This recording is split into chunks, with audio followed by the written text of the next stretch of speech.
चलो आज chemistry start करेंगे। क्या करेंगे? Chemistry start. क्या होगा? पहला चैप्टर होगा केमिस्ट्री का। अच्छा क्लास कौन सा होगा? क्लास 10। यहाँ लिख देते हैं क्लास। दिखाई दे रहा है जी? नहीं दिखाई दे रहा। ठीक है, क्लास 10। अच्छा केमिस्ट्री को हम हिंदी में क्या कहते हैं? रसायन शास्त्र। क्या कहते हैं? रसायन शास्त्र। शास्त्र एकदम बहुत ही अच्छा से समझेंगे। ठीक, तो सबसे पहले आज हम केमिस्ट्री स्टार्ट करने के लिए जा रहे हैं। और अच्छा एक चीज देख लेते हैं, केमिस्ट्री में टोटल कितना चैप्टर है? टोटल 6 चैप्टर है। पहला चैप्टर का नाम, चैप्टर का भी नाम याद होना चाहिए। ठीक, चैप्टर का भी नाम याद होना चाहिए। ठीक, पहला चैप्टर क्या है? रासायनिक अभिक्रिया। यही है ना जी? चलिए, रासायनिक अभिक्रिया एवं समीकरण। चैप्टर का नाम याद है ना? चलिए, अभिक्रिया एवं समीकरण। दूसरा चैप्टर बताइए तो कोई?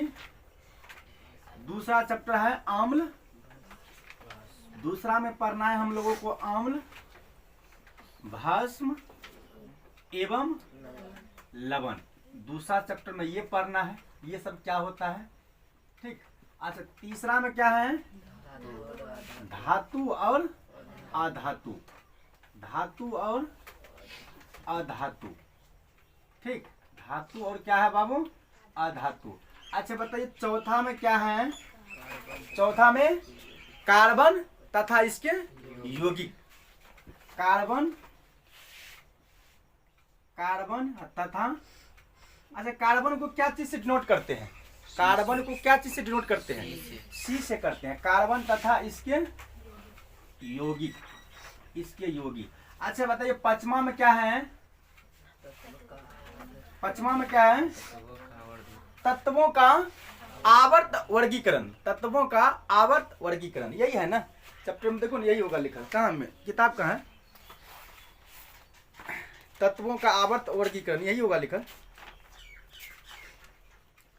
हाँ वही है, तत्वों का आवर्त वर्गीकरण। तत्वों का आवर्त वर्गीकरण। आगे क्या है? छठवां में क्या है? प्राकृतिक एवं संसाधन। प्राकृतिक एवं संसाधन। अच्छा कितना चैप्टर होता है केमिस्ट्री में? 6 है, लेकिन यहाँ इसमें 7 देख रहे हैं। इस बुक में जो है ना 7, यानी कि एक ठो है प्रायोगिक। क्या है? प्रायोगिक। और इसके बारे में भी पढ़ेंगे हम लोग, इसके बारे में भी समझेंगे। ठीक, तो केमिस्ट्री में 6 चैप्टर हैं।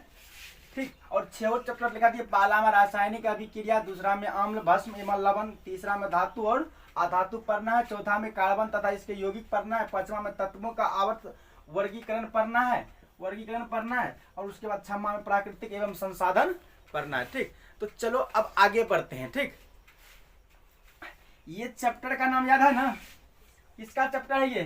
केमिस्ट्री का।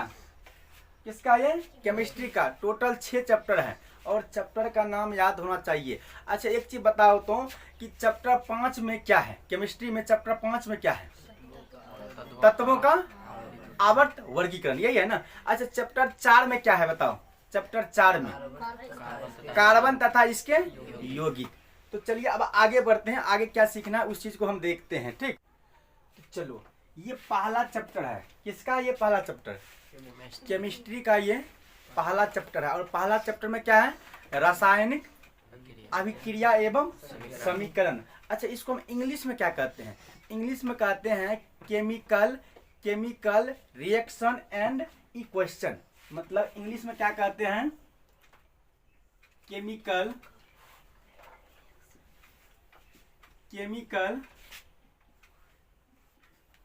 Reaction and equation. क्या बोलेंगे इसे? इक्वेशन। इसको हम इंग्लिश में क्या कहते हैं? Chemical reaction and equation. मतलब इसका हिंदी होता है कि रासायनिक अभिक्रिया एवं समीकरण। तो पहला चैप्टर हम स्टार्ट कर रहे हैं। पहला चैप्टर हम उठा रहे हैं कि पहला चैप्टर क्या है, यानी कि रासायनिक अभिक्रिया क्या है, ये रासायनिक समीकरण क्या है, इस सब चीज़ को हम देख रहे हैं। तो सबसे पहले एक चीज पूछ रहे हैं कि मान चलो एक ये खीरा है, क्या है ये? एक खीरा है। इसका क्या नाम दे दिए हैं? खीरा है। ध्यान से, ये खीरा है और ये खीरा को हम बीचों बीच काट दिए। क्या किए? बीचों बीच काट करके इसका टुकड़ी बना लिए। क्या बना लिए? इस खीरा का टुकड़ी, मतलब ये सलाद बना लिए। ऐसे बोलो, क्या बना लिए? इसका सलाद बना लिए। ये क्या बन गया जी? सलाद बन गया। ये क्या बन गया? सलाद बन गया। तो एक बात बताओ कि क्या जो खीरा का स्वाद था, जो साबुत खीरा था, यानी कि पूरे खीरा था, उसे काटा नहीं गया था, तो जो उस समय जो खीरा का स्वाद था, जिस समय हम काटे, जिस समय खीरा को काटे, इस समय का स्वाद क्या दोनों में चेंज होगा? नहीं। चेंज नहीं होगा। क्यों नहीं होगा? क्योंकि जैसे साबुत खीरा लगा खाने में, वैसे ही जो हम सलाद बनाए वो भी लगा वैसे ही खाने में। कोई स्वाद में परिवर्तन नहीं, कोई परिवर्तन नहीं हुआ। इसी चीज को हम क्या कहते हैं बताओ? इस चीज को हम क्या कहते हैं? कोई परिवर्तन नहीं हुआ। इस पदार्थ में कोई परिवर्तन नहीं हुआ। हम एक खीरा लिए, बैठी लिए, धड़ाधड़ एकदम काट करके सलाद बना दिए, बस खाना शुरू कर दिए। क्या ये दोनों में अंतर हो गया? कोई अंतर, कोई परिवर्तन नहीं हुआ। तो इस स्थिति को हम क्या कहते हैं? जब कोई परिवर्तन न हो तो क्या कहते हैं? भौतिक परिवर्तन। क्या कहते हैं? भौतिक परिवर्तन। इसे ही हम क्या कहते हैं? भौतिक परिवर्तन। मतलब भौतिक परिवर्तन होता है कि वह परिवर्तन जो पदार्थ में कोई परिवर्तन न हो, जो पदार्थ में कोई परिवर्तन न हो, उसे हम क्या कहते हैं? भौतिक परिवर्तन। अभी हम तुरंत देखे कि एक साबुत खीरा लिए, इसका क्या बना दिए? काट करके सलाद बना दिए। तो कोई अंतर बुझाया? जिस तरह अगर साबुत खीरा को खाएंगे तो स्वाद वैसा भी रहेगा, और अगर सलाद बनाकर भी खाएंगे तो स्वाद वैसा ही रहेगा। इसलिए ये क्या है? भौतिक परिवर्तन। मान के चलो कि अभी एक हम बताएं, एक सेब लेते हैं। क्या लेते हैं? एक सेब लेते हैं, ठीक। और इस सेब को अगर हम बीचों बीच काटेंगे, तो बीचों बीच काट करके और इसका सलाद बना दें, क्या बना दें? सलाद बना दें, तो बताओ इसमें परिवर्तन आएगा? परिवर्तन आएगा? नहीं आएगा। अगर फल का सलाद बनाना, एग्जाम में पूछेगा फल का सलाद बनाना क्या है ये, तो भौतिक परिवर्तन। क्या है? भौतिक। क्योंकि उसमें कोई चेंज नहीं हो रहा है, ये पदार्थ में कुछ चेंज नहीं हो रहा है, इसलिए हम इसे क्या कहते हैं? भौतिक परिवर्तन। ठीक है। अच्छा, एक चीज हम बता रहे हैं, देखिए ये दूध है। ये क्या है? दूध है। ध्यान से, इसमें क्या है? एक दूध है। इसमें क्या रखा? दूध। अच्छा, दूध से हम क्या बना लिए? दही बना लिए। क्या बना लिए थी? दही बना लिए। दूध से क्या बन गया? दही बन गया। अच्छा बताओ, दूध से हम दही बनाए, क्या इसमें परिवर्तन हुआ है? हुआ है इसमें परिवर्तन। क्यों? जिस समय दूध था उस समय इसका कुछ अलग चाल था, उस समय इसका कुछ अलग सुगंध था। जैसे ही हम दूध से दही बनाए, उस समय इसका अलग स्वाद आया, अलग सुगंध आया, आता है ना। इसलिए इसमें परिवर्तन हो गया। यहाँ दूध था तो यहाँ बन गया ये दही। हम क्या चीज से बना दिए? दूध से हम बना दिए दही। दूध से जब हम दही बना दिए तो बताइए परिवर्तन हुआ ना। इसका स्वाद और इसका स्वाद में अंतर होगा या नहीं होगा? इसको खाएंगे तो चीनी का जरूरत नहीं पड़ता है, वैसे ही बुर्बक आदमी होता है जो चीनी ऊपर से ले लेता है? लेकिन दही खाएंगे तो थोड़ा चीनी दीजिए, जोर से दीजिए चीनी, और दीजिए और दीजिए। तो इसलिए परिवर्तन हो गया ना। दूध से ही दही बना। खट्टा लग रहा है खाने में, क्यों दही चीनी चाहिए? खट्टा लग रहा है खाने में, इसलिए चीनी चाहिए। इसलिए इसमें परिवर्तन हो गया। इसे हम क्या कहते हैं? रासायनिक परिवर्तन। क्या कहते हैं जी? इसे हम कहते हैं रासायनिक परिवर्तन। कोई दिक्कत इसमें? कोई शक? चलो, यहाँ तक समझ में आया ना। अब आगे चलते हैं। इसी तरह एकदम शांति से बैठे रहो और शांति से समझो। अब आगे हमें क्या करना है, एक एग्जाम्पल और लेते हैं। तो मान के चलो कि जैसे बर्फ खाया है ना, है? बर्फ का पिघलना। क्या बर्फ का पिघलना होता है? कि बर्फ का पिघलना। तो बर्फ का पिघलना जो है, क्या ये कौन सा परिवर्तन है?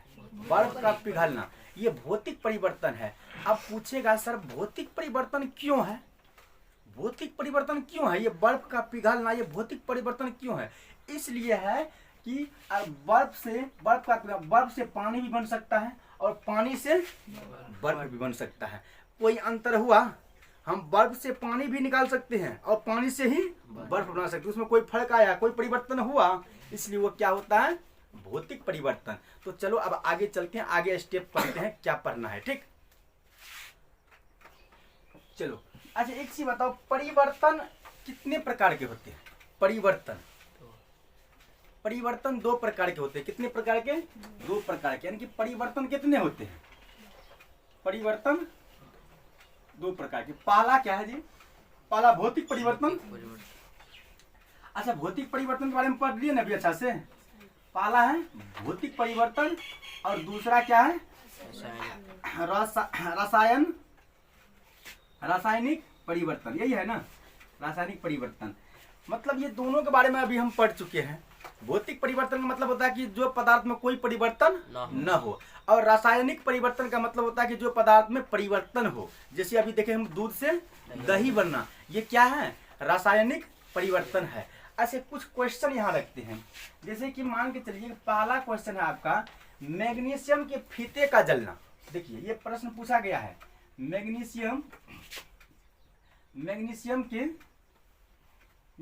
के फीते का जलना।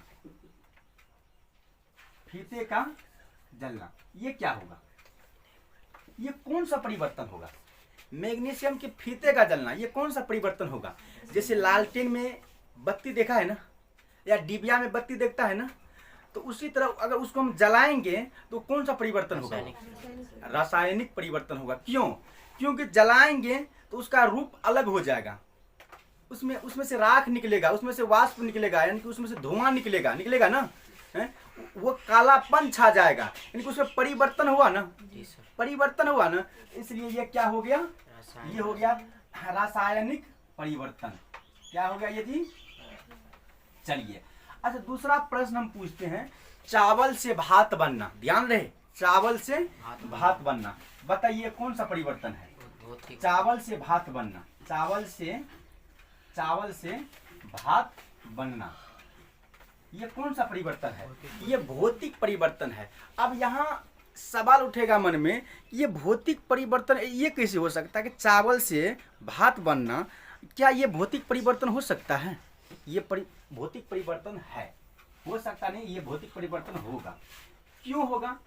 अगर हम चावल से भात बनाते हैं, जब चावल से भात बनाते हैं तो अगर चावल से भात बना और वही भात को अगर हम सुखा देंगे तो पुनः हम चावल बना सकते हैं और फिर उसको हम भात बना सकते हैं। इसलिए क्या है? भौतिक परिवर्तन है। अच्छा एक चीज बताइए, एक और क्वेश्चन है कि बर्फ का पिघलना, अभी तुरंत बताए हैं, बर्फ का पिघलना। तीसरा क्वेश्चन है बर्फ का पिघलना, अभी तुरंत बताए हैं, बताइए बर्फ का पिघलना ये कौन सा परिवर्तन है? भौतिक परिवर्तन। अब भौतिक परिवर्तन क्या होता है? मतलब कि उसमें कोई चेंजेस नहीं हुआ, कोई बदलाव नहीं हुआ, कोई परिवर्तन नहीं हुआ, वही चीज तो परिवर्तन कहलाता है ना, भौतिक परिवर्तन। मतलब ये क्या हो गया जी? ये क्या हो गया? ये भौतिक परिवर्तन हो गया। चलिए अगला क्वेश्चन हम दे रहे हैं कि मोम का पिघलना। ध्यान से, अगला है मोम का पिघलना। मोम का पिघलना। तो मोम का पिघलना ये क्या है? ये कौन सा परिवर्तन है? मोम का पिघलना कौन सा परिवर्तन है? ये क्या है? भौतिक परिवर्तन। अब ये मोम क्या होता है? एक होता है मोमबत्ती का पिघलना, यहाँ तो सस्पेंशन आ गया होगा ना, ये क्या लिखा दिए सर जी? मोमबत्ती का जलना। ये मोम का पिघलना, ये मोमबत्ती का जलना, मतलब ये क्या है? ये हो गया रासायनिक अभिक्रिया अति परिवर्तन, और ये हो गया भौतिक परिवर्तन। मतलब ये कैसे हो गया?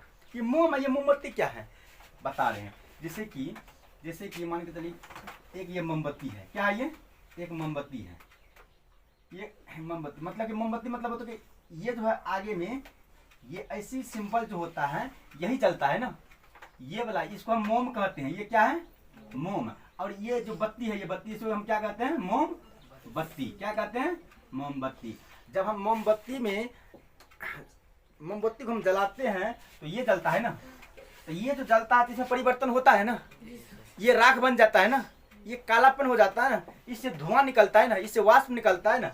इसलिए ये इसे हम कहते हैं मोमबत्ती, इसे हम क्या कहेंगे मोमबत्ती। और ये वाला जो ये वाला क्या है, ये मोम है। इसलिए मोम का पिघलना, जब मोम पिघलता है इसमें आग लगाए या जब ये पिघलेगा तो इसी तरह ये नीचा गिरेगा। सेम जैसे ये उजला है उसी तरह नीचा में भी इसका उजला का रूप लेगा। कोई परिवर्तन इसमें हो रहा है, मोम में कोई परिवर्तन हो रहा है।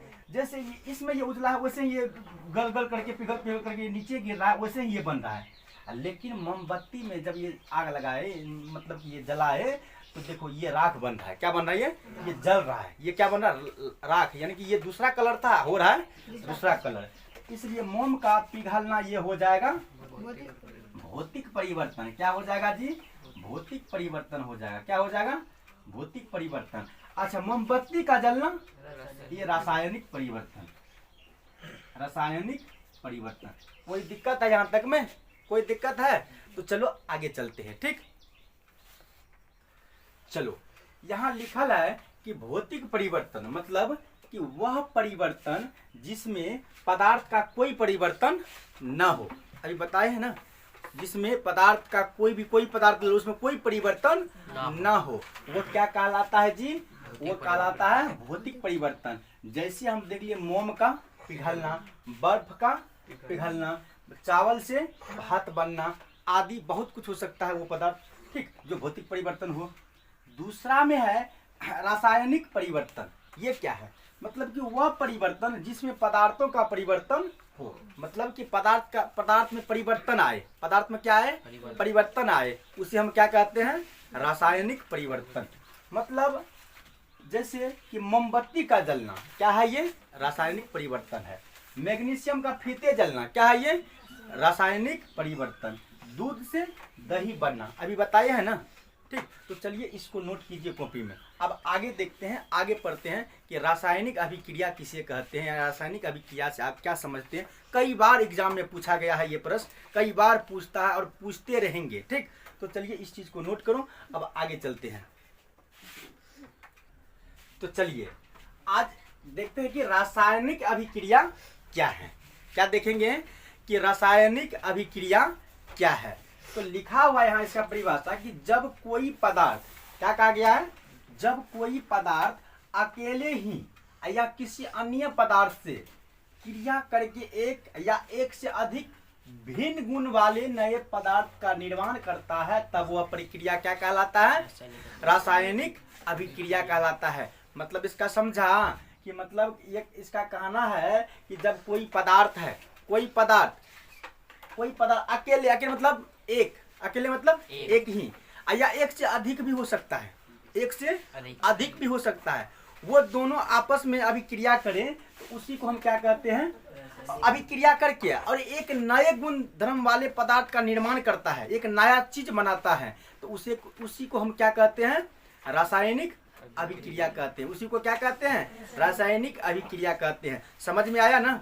मतलब कि रासायनिक अभिक्रिया का मतलब है कि एक अकेले पदार्थ या किसी अन्य पदार्थ, कोई और भी पदार्थ हो या एक से अधिक पदार्थ हो, वो दोनों मिल करके अभिक्रिया करता है और अभिक्रिया करके एक नए पदार्थ का निर्माण कर देता है, एक नए पदार्थ का निर्माण कर देता है। वह क्या कहलाता है, रासायनिक अभिक्रिया कहलाता है। मान के चलो कि एक कागज है, क्या है, एक कागज है, और वह कागज को अगर हम जलाएंगे, मान के चलो कि ये एक पेज है, ठीक, एक कागज है ये, अगर इस कागज को अगर हम जलाएंगे तो बताओ इसमें परिवर्तन आएगा या नहीं आएगा, इसमें परिवर्तन तो आएगा। इसमें अगर हम आग लगा दें तो इसमें से क्या क्या निकलेगा, धुआं निकलेगा, इसका रंग चेंज होगा, यह है कागज बन जाएगा राख। तो परिवर्तन आ रहा है ना। या एक पदार्थ हो या एक से अधिक पदार्थ क्यों न हो, दोनों का आपस में अभिक्रिया करता है, दोनों आपस में अभिक्रिया करके एक नए पदार्थ का निर्माण कर देता है। उसी चीज को हम क्या कह देते हैं, रासायनिक अभिक्रिया कहते हैं। मतलब जैसे देखो हाइड्रोजन और क्लोरीन, ये दोनों या तो एक है या तो एक से अधिक है, कोई दिक्कत है। ये दोनों जब अभिक्रिया करेगा तो एक नए पदार्थ का निर्माण करेगा, वो पदार्थ कहलाएगा हाइड्रोजन, वो पदार्थ क्या कहलाएगा, जैसे में हाइड्रोजन और क्लोरीन, ये दोनों आपस में मिल करके एक नया पदार्थ बनाया, और वो पदार्थ क्या बन गया, हाइड्रोजन क्लोराइड। इसी चीज को तो हम रासायनिक अभिक्रिया कहते हैं ना, नहीं समझा। मतलब कि H2 मतलब ये हाइड्रोजन है, अब plus plus Cl2 plus Cl2। अब तो ये दोनों मिल करके एक नया पदार्थ का निर्माण कर देगा। मतलब ये हाइड्रोजन, ये क्या है क्लोरीन, ये दोनों मिल करके क्या करेगा, एक नया पदार्थ का निर्माण कर देगा। वो बन जाएगा, वो क्या बन जाएगा, हाइड्रोजन क्लोराइड। क्या बन जाएगा वो, हाइड्रोजन क्लोराइड। बताओ क्या ये समझ में आया, ये क्या बन जाएगा, हाइड्रोजन क्लोराइड। तो एक नया पदार्थ का निर्माण कर दिया ना, या एक पदार्थ, अगर ये एक ही पदार्थ है या एक से इसमें और कोई दूसरा पदार्थ है, तीसरा पदार्थ है, चौथा पदार्थ है, कितनों पदार्थ आ जाए, लेकिन ये सभी मिल करके एक नया पदार्थ बना दे, वही रासायनिक अभिक्रिया कहलाता है। समझ में आया। चलो अब अगला स्टेप करते हैं। अगला स्टेप देखते हैं कि अभिकारक क्या होता है और प्रतिफल या प्रतिफल को ही हम कहते हैं उत्पाद। क्या कहते हैं, उत्पाद। उस चीज को हम देख लेते हैं। ठीक, चलिए चलिए अब अभिकारक क्या होता है, उसके बाद प्रतिफल, यानी कि प्रतिफल को ही हम क्या बोलते हैं, उत्पाद। लिखा हुआ कि जो पदार्थ रासायनिक अभिक्रिया में भाग लेकर नए पदार्थ बनाते हैं उसे हम क्या कहते हैं, उसे हम क्या कहते हैं, अभिकारक कहते हैं। क्या कहते हैं, अभिकारक कहते हैं। जैसे में H2 प्लस Cl2, ये दोनों मिल करके तो बना दिया 2HCl, बना दिया ना, यानी कि हाइड्रोक्लोराइड बना दिया। लेकिन यहाँ बात है कि अब इसमें देखेंगे ये अभिकारक क्या है, मतलब कि जो पदार्थ रासायनिक अभिक्रिया में भाग लेकर एक नए पदार्थ बना देते हैं, मतलब इसका मतलब है कि ये दोनों भाग लिया रासायनिक अभिक्रिया में, एक नए पदार्थ बना दिया, वही क्या है, अभिकारक। मतलब इसका है कि ये जो है ये वाला पोजीशन क्या कहलाता है, अभिकारक कहलाता है। क्या कहलाता है, अभिकारक कहलाता है। ये वाला पोजीशन क्या कहलाएगा, अभिकारक कहलाएगा। कोई दिक्कत। उसी तरह प्रतिफल है कि प्रतिफल या उत्पाद, मतलब कि रासायनिक अभिक्रिया के बने फलस्वरूप, अभिक्रिया के बने फलस्वरूप बने नए पदार्थ प्रतिफल कहलाता है। मतलब कि इसका है कि जैसे कि अभी हम लिखे हैं ना, अभी लिखे हैं H2 प्लस Cl2, ये क्या है मेरा, ये क्या है, अभिकारक है। ये क्या है, अभिकारक। क्यों, क्योंकि ये रासायनिक अभिक्रिया में भाग लिया है। वही है ना, जो पदार्थ रासायनिक अभिक्रिया में भाग लेकर, ये रासायनिक अभिक्रिया में भाग लिया है। अब ये बनाएगा कुछ नया चीज, कुछ क्या बनाएगा, नया चीज बनाएगा। वो नया चीज क्या बना देगा, 2HCl बना देगा। जब 2HCl बना देगा तो ये जो नया चीज बन गया, इसी को हम क्या कहते हैं, प्रतिफल। क्या कहते हैं, प्रतिफल, या तो या उत्पाद, या उत्पाद, कोई शक, या उत्पाद कहते हैं। यही था अभिकारक। मतलब कि एक बल अभिकारक होता है, एक बल। अभी हम कुछ उदाहरण दे रहे हैं कि उदाहरण ये है कि बताओ इसमें से कि अभिकारक कौन है। CaO प्लस CO2, ये क्या है, ये अभिकारक है या उत्पाद है, अभिकारक। जो बनेगा कुछ, जो कुछ नया चीज बनेगा वो क्या कहलाएगा, प्रतिफल। क्या कहलाएगा, प्रतिफल कहलाएगा। बस वही था, वही कहना था इसका भी। कोई दिक्कत है तो चलिए इसको नोट कीजिए। आज इतना ही है और आगे की क्लास नेक्स्ट क्लास में होगी। ठीक, तो चलिए आज यही क्लास को बंद करते हैं।